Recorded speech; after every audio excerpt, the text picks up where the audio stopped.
안녕하세요. 오늘도 레전드 채널과 함께 해주셔서 감사합니다. 오늘의 사연은 속이 시원해지는 사이다 사연입니다. 정말 재밌는 이 사연 지금 바로 시작하겠습니다. 안녕하세요. 저는 결혼한 지 6개월 된 여자입니다. 진짜 TV에 나와도 될 정도로 어이없는 일이 저에게 발생해서 혹시나 하고 이렇게 사연을 제보합니다.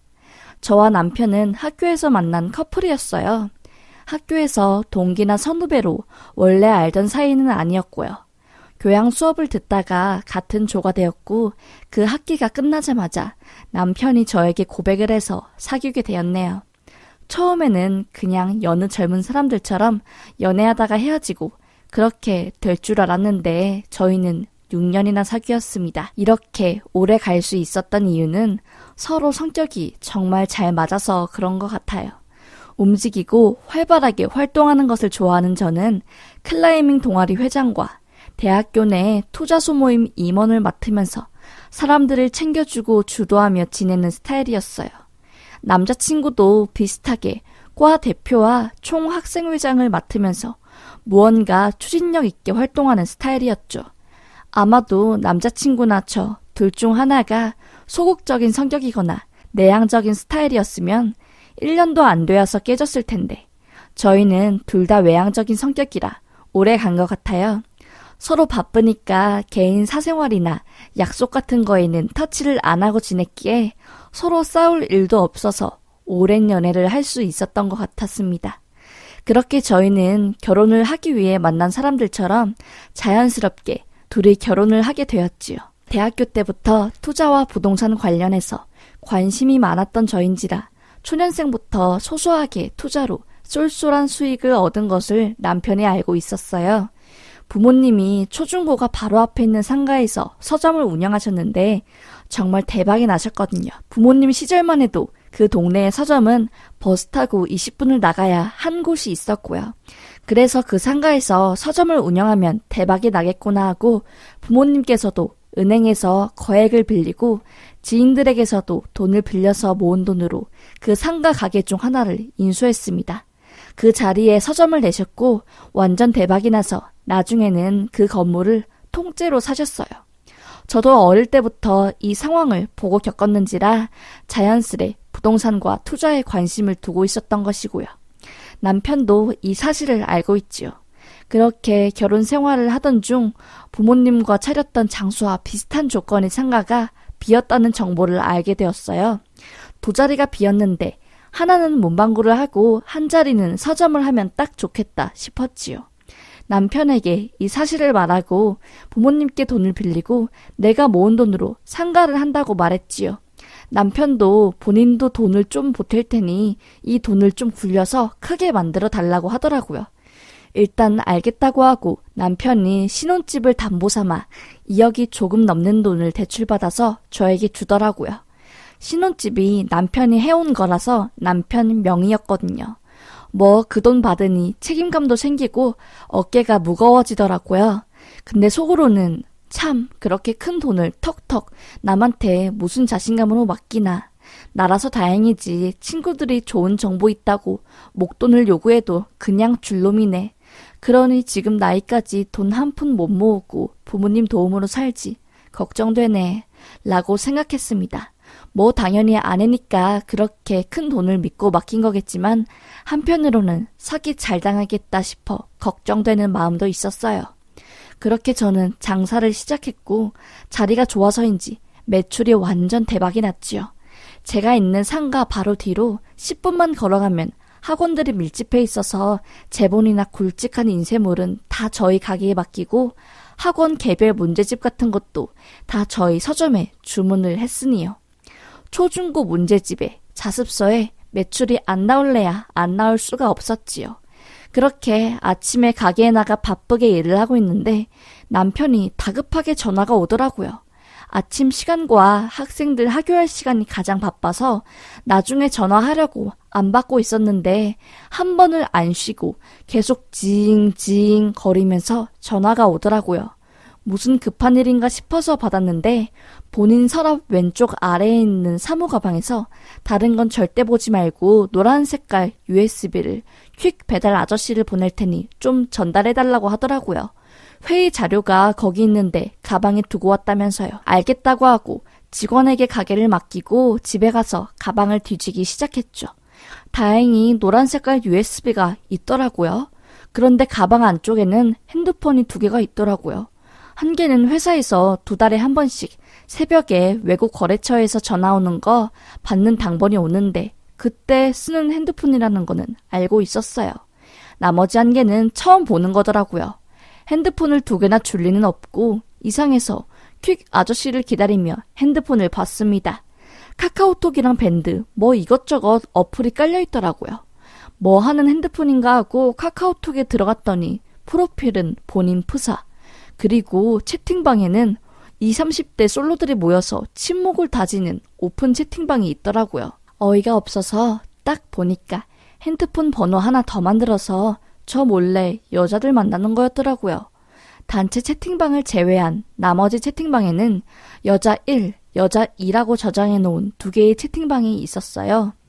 거기에는 본인이 유부남인 걸 속이고 만나는 여자들과 나눈 대화들이 있더라고요. 대화 내용을 쭉 올려보니 한 명은 사귄 지 한 달이 좀 안 되었고 또 한 명은 꽤 오래 사귄 것 같더라고요. 이놈이 드디어 정신이 나갔구나. 유머러스하고 재치 있는 성격으로 나 몰래 여자들 만났구나. 어떻게 이렇게 감쪽같이 속이지? 6년을 만났는데 엄청난 배신감이 몰려왔습니다. 그냥 기가 차서 눈물이고 뭐고 헛웃음만 나오더라고요. 얘랑은 이제 끝이다 하고요. 만나는 여자들 2명 카톡 프사를 보니 엄청 어려 보이는데 딱 봐도 20대 초반? 많아봐야 20대 중반? 아무것도 모르는 애들 꼬셔서 지 장난감으로 데리고 놀았구나 싶었습니다. 저는 남편이 과 대표와 총학생회장도 하고 책임감 있고 정직한 사람인 줄 알고 결혼한 건데 완전 깜빡 속은 거잖아요. 6년을 만났는데 그동안 만난 세월이 다 거짓말 같고 너무 시간이 아깝고 결혼한 지 얼마 되지도 않아서 이런 일이 터진 게 분통스럽고 믿고 싶지가 않더라고요. 처음에는 아닐 거야 하고 보정도 해봤지만 핸드폰 속 갤러리를 들어가 보니 완전 그냥 빼도 박도 못하는 쓰레기 새끼더라고요. 남편놈이 갤러리 속에는 여자 1, 여자 2로 나뉘어져 있는 폴더가 있었고 거기에는 몰래 찍은 듯한 영상들과 사진들이 있었습니다. 무슨 사진들과 영상들인지는 구체적으로 언급하지 않겠습니다. 그냥 그걸 보니까 너무 더럽더라고요. 이런 취향을 가지고 있는 줄도 모르고 몇 년을 저를 속였다는 게 화나는 걸 넘어서 허탈하고 힘도 빠지고 그냥 살기가 싫었습니다. 그렇게 온몸에 힘이 빠진 채로 영상들과 사진들을 제 엔드라이브로 옮기고 카카오톡에 있는 그 여성분들의 번호를 제 핸드폰으로 기록하고 다시 핸드폰을 남편이 가방에 넣어두었지요. 직원에게 전화를 걸어서 가게에 못 나갈 것 같으니 수고 좀 해달라고 부탁하고 저는 그 여성분 2분에게 문자 메시지와 사진과 영상을 보냈지요. 이거 본인들 맞냐고. 지금 만나고 있는 남성분이 내 남편인데 내 남편이 결혼한 거 속이고 너네 만났다고 했어요. 그리고 만약에 내가 보낸 사진과 영상에 나오는 사람들이 본인이 맞으며 허락 없이 찍힌 것들이라면 법적 조치를 취하라고 했습니다. 2명 다 저에게 전화가 오더라고요. 장난치는 거 아니냐면서 진짜냐고 묻고 또 묻고 너무 당황스럽다고 펑펑 울더라고요. 내가 내 남편이랑 바람난 여자들이랑 전화하면서 뭐하는 짓인가 싶기도 하고 얘네들도 아무것도 모르고 만났으니 무슨 죄인가 싶기도 하고 이 상황이 너무 싫은데 같은 여자로서 생각하면 참 딱하고 한편으로는 걱정되고 불안한 마음이 이해가 되더라고요. 그렇게 제 엔드라이브에 있는 사진과 영상들을 증거 자료로 쓰라 하고 보내줬습니다. 그 후 저는 조용히 이혼 소송을 준비했고요. 인터넷으로 이혼 전문 변호사를 알아보고 전화로 상담을 한 후 괜찮겠다 싶어서 사무실로 찾아갔지요. 제가 결혼한 지 얼마 안 되어서 재산 분할은 거의 없을 거고 위자료 정도 받을 수 있을 거라고 하더라고요. 많아봤자 2, 3천이라는데 가정 파탄낸 놈의 행실에 비하면 2, 3천은 너무 적은 숫자 아닙니까? 그런데 생각을 해보니까 남편 명의로 돈 대출을 받아서 제 가게에 그 돈이 들어갔잖아요. 그래서 변호사님께 여쭤보니 본인 명의로 대출받은 것은 그 명의자가 그대로 변제 의무를 부담한다고 하더라고요.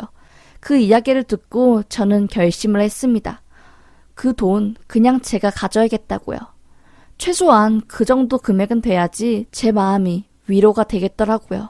그렇게 큰 돈을 저한테 맡겼으면서 무슨 자신감으로 제 뒤에서 바람피고 몰카 찍고 범죄를 저지른지 모르겠네요. 그렇게 저는 이혼 준비를 하면서 남편에게 말했습니다. 차마 남편 얼굴 보고 말할 자신이 없어서 남편이 회사 간 사이에 식탁 위에 이혼 소장과 함께 편지를 적어서 올려놓았습니다.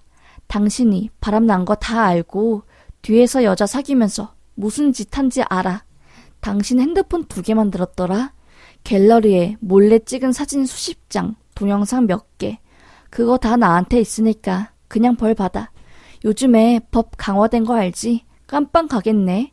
벌금형으로 안 끝나는 거 당신도 잘 알잖아. 정말 그런 범죄자랑 내가 결혼을 했다는 게 소름 끼치고 쪽팔려. 어디 창피해서 대학 동창들 만나지도 못하겠어. 당신 때문에 내 인생 꼬였으니까 당신 나한테 준 돈 찾을 생각하지 마. 당신 명의로 대출한 거니까 당신이 갚아. 매정해? 못됐어? 너무해? 너무한 건 당신이야. 뒤에서 여자랑 만나는 것도 모자라서 안 들키게 따로 핸드폰까지 사고 너 욕구 충족시키려고 여자애 2명 희생시키고. 장난하니? 총 3장이 소장이 너에게 날아가겠네. 이 집은 너 거니까 내가 떠나줄게. 나 오늘부로 친정에 갈 거고 지금 내 짐은 다 빼서 사람 불러서 친정에다가 뒀으니까 나 찾지 마. 이 더러운 놈아. 라고 하고 저는 그 집을 떠났습니다.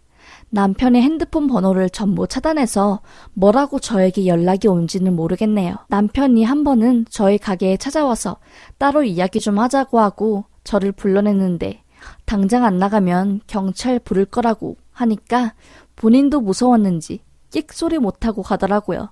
그 이후로 변호사님을 통해서만 연락하고 직접적으로 따로 연락한 적은 없네요. 그렇게 저와 그놈은 법적으로 남남이 되었고요. 나중에 들어보니 그놈이 만나던 여자들이 고소로 인해 특례법 위반으로 구속 기소되었고 1심에서 징역형 1년이 나왔는데 항소해서 2심을 기다리고 있다고 하더라고요. 인생 끝난 거죠. 범죄자에 구속까지 당한 사람에 징역까지 나온 놈을 누가 데리고 가나요? 창피해서 정말. 그놈이 그 여자들과 합의하려고 엄청 애를 썼는데 그 여자분들이 엄벌을 원한다는 탄원서를 내서 끽소리도 못하고 그렇게 구속 기소되었다고 들었네요. 6년을 만난 남자가 뒤에서 범죄를 저지르고 이렇게 될지 정말 꿈에도 몰랐네요. 솔직히 말하면 제가 돈이 눈에 들어오겠습니까? 이미 마음은 망가질 대로 망가지고 대인 기피증까지 걸렸는데 그나마 남편이 담보 대출한 돈이라도 제 손에 있으니 이걸로 위안 삼는 거죠. 참 인생사 어떻게 될지 한 치 앞도 모르는 거네요. 사업이 잘 된다고 마음 놓고 좋아하면 안 되는 거였나 봐요. 참 기가 막힌 일이죠.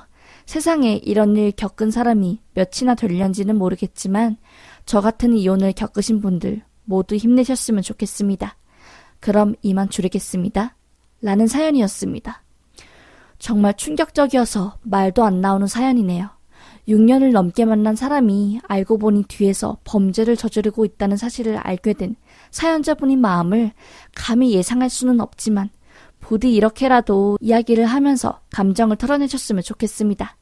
언제나 레전드 채널은 열려있고 여러분들의 이야기를 함께 나누면서 속 시원하게 속풀이하는 것을 지향하고 있기 때문입니다.